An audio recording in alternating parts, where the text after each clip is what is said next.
Hey everybody, welcome back to part 2 of my Watchmen video.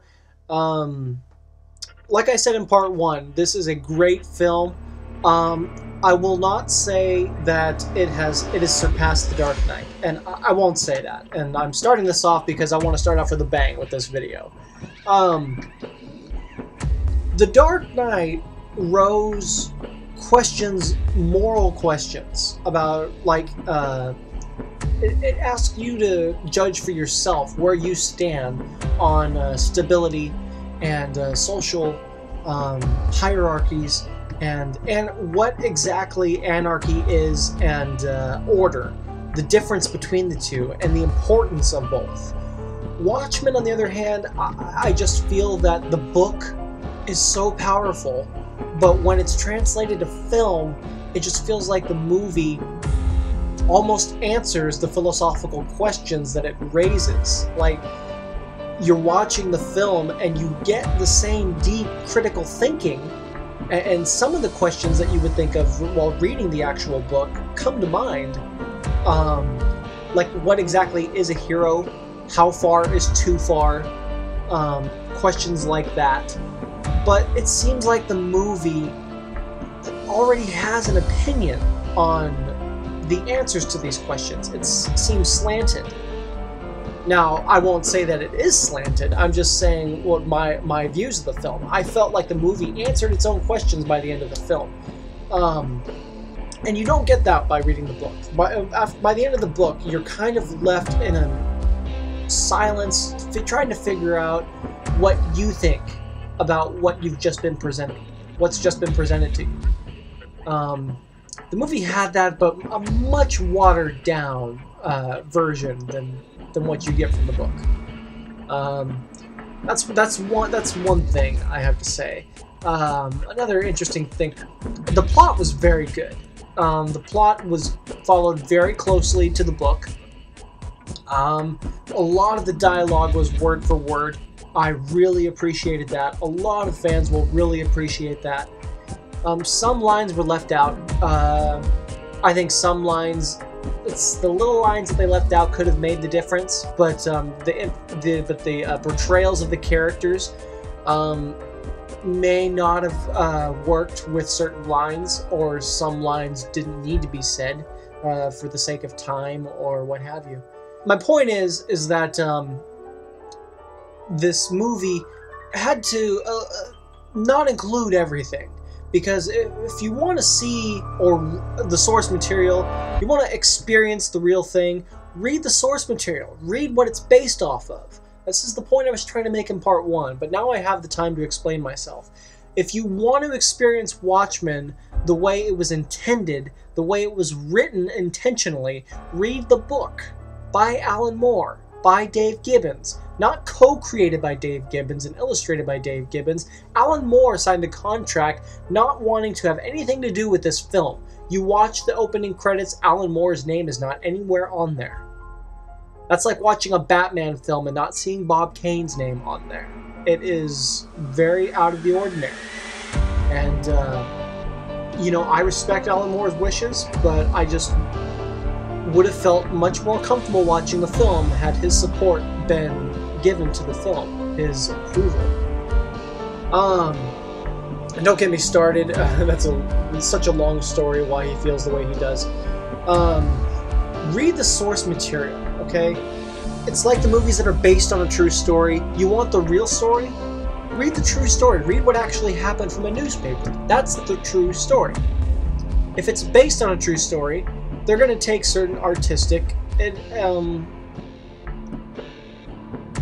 they're going to take some advantages of it. They're going to dramatize certain things for effect. It won't be the true story. It will be the thing that is influenced, that is based on the true story. But it won't be the true story.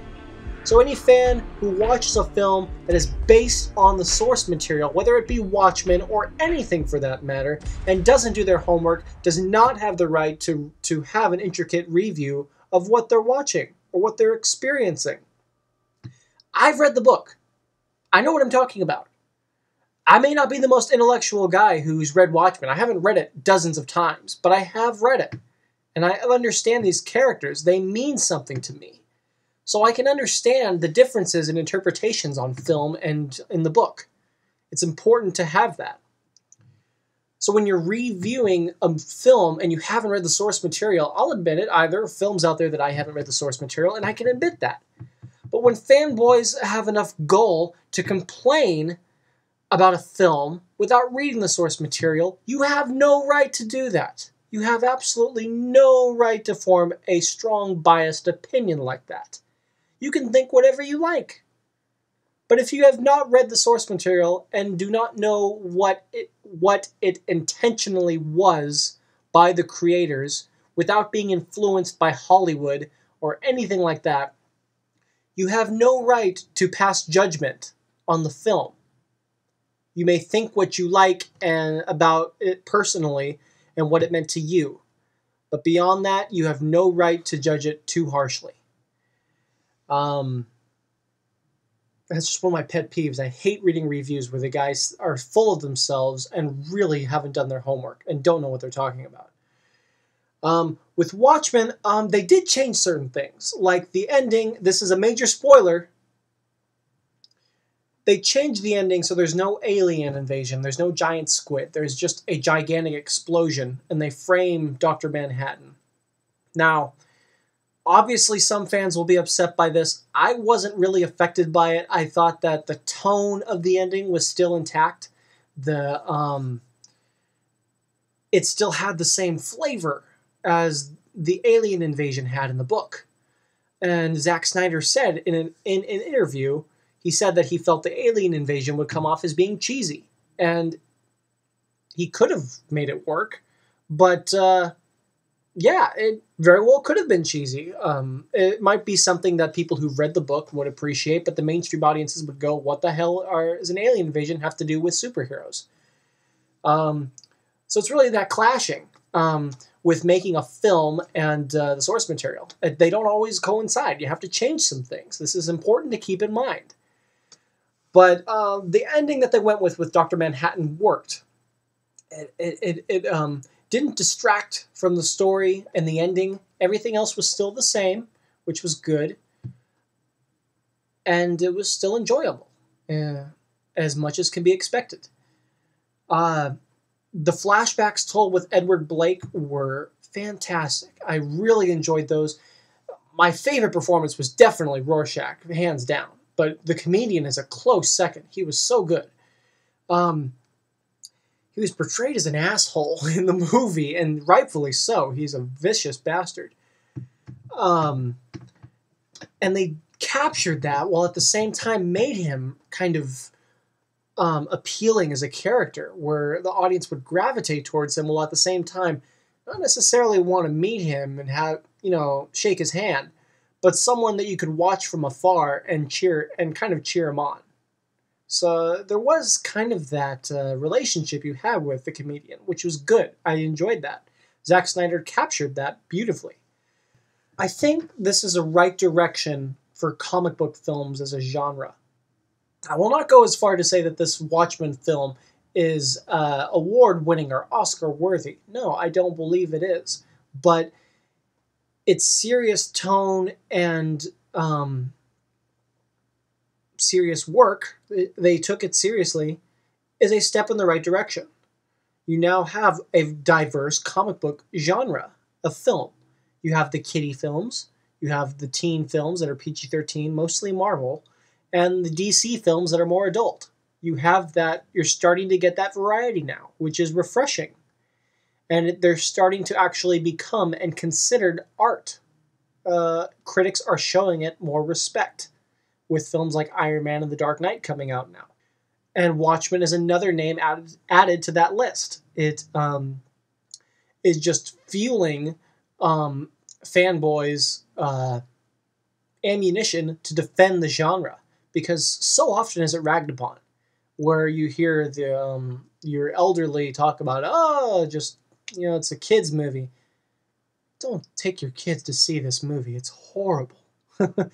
Horrible. Its violence is graphic. It implies certain things. It has sex scenes that are graphic. The sex scene that they had between Silk Spectre and Daniel was long. It wasn't quite as long as in the novel. It was longer. It was kind of awkward to watch. But the punchline they had at the end with the flamethrower made it worth the wait. And on top of that, for the guys, you know, it's that hot chick who plays the Silk Spectre. I mean, come on. You could be sitting there all awkward, but come on. Of course, it's going to be a little bit fun watching that. Yeah, Watchmen overall is a good step forward for this genre. It will provide more ammunition so fanboys can defend these series of films against naysayers who either don't know what they're talking about or don't want to admit that these films actually have artistic worth. Now we have a fair argument with films like this coming out. So thank you, Zack Snyder. Thank you, cast and crew of Watchmen. You've made a beautiful film visually, artistically. It is very well done. Good job. Thank you.